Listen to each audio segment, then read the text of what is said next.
চাষের কাজে গিয়ে ফের মর্মান্তিক দুর্ঘটনা। বজ্রপাতে প্রাণ গেল মাত্র ৩২ বছর বয়সী গৃহবধূর। এমন ঘটনাটি ঘটেছে বীরভূমের দুবরাজপুর ব্লকের অন্তর্গত খয়রাশোলে। এই দুর্ঘটনায় আরও দুজন আহত অবস্থায় দুবরাজপুর গ্রামীণ হাসপাতালে চিকিৎসাধীন। আজ মঙ্গলবার খয়রাশোল ব্লকে শাড়িবাগান ও পাঁচরা মোড়ের মাঝে এমন ঘটনাটি ঘটে। জানা যাচ্ছে, এদিন খয়রাশোলের পাঁচরা গ্রামের কয়েকজন ধান উঠতে গিয়েছিলেন শাড়িবাগান এলাকায়। ধান পুঁতে একই পরিবারের 6 জন মিলে একসঙ্গে বাড়ি ফিরছিলেন।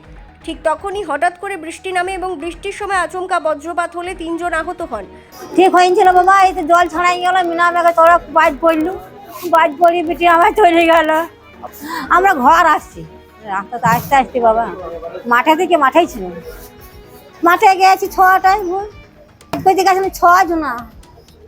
তড়িঘড়ি ওই আহতদের দুবরাজপুর গ্রামীণ হাসপাতালে আনা হলে কর্তব্যরত চিকিৎসক আলোচনা বাউরিকে মৃত বলে ঘোষণা করেন।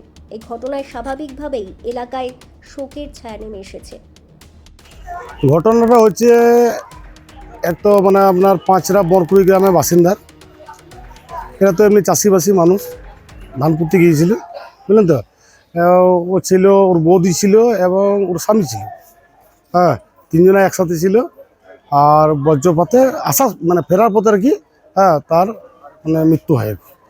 তো ওই মহিলার নাম হচ্ছে আলোচনা বাউরি, ওনার স্বামীর নাম হচ্ছে সঞ্জিত বাউরি। আর হ্যাঁ বলুন, আহত মানে 3 জনাই ধরলেন। একজন এখন তো মানে অক্সিজেন দিয়েছে, আর 2 জন আগে অক্সিজেনের মাধ্যমে আছে, আর একজন ডেট। আলোচনা বাউরি ডেট হয়েছে। বাড়ি হচ্ছে বরকুড়ি গ্রাম। হ্যাঁ, বৃষ্টি হচ্ছিল, বৃষ্টির শেষের মুখে বজ্রপাত হয়েছে, বৃষ্টির শেষের মুখে। আর এদের বাড়ি ফেরার পথে। হ্যাঁ, মানে হাসপাতালে এসে কি জানতে পারেন? হাসপাতালে এসে আমরা 2 জায়গায় টেস্ট করালাম। ডাক্তারবাবুরা এসে বললেন, চেক করলেন, যেটা প্রাথমিক চিকিৎসা সেই চিকিৎসা করে তারপর বলে যে এরকম ডেট।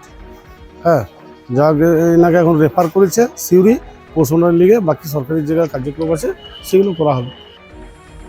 বীরভূমের দুবরাজপুর থেকে লালটু মুখার্জির প্রতিবেদন, বীরভূম রার বাংলা।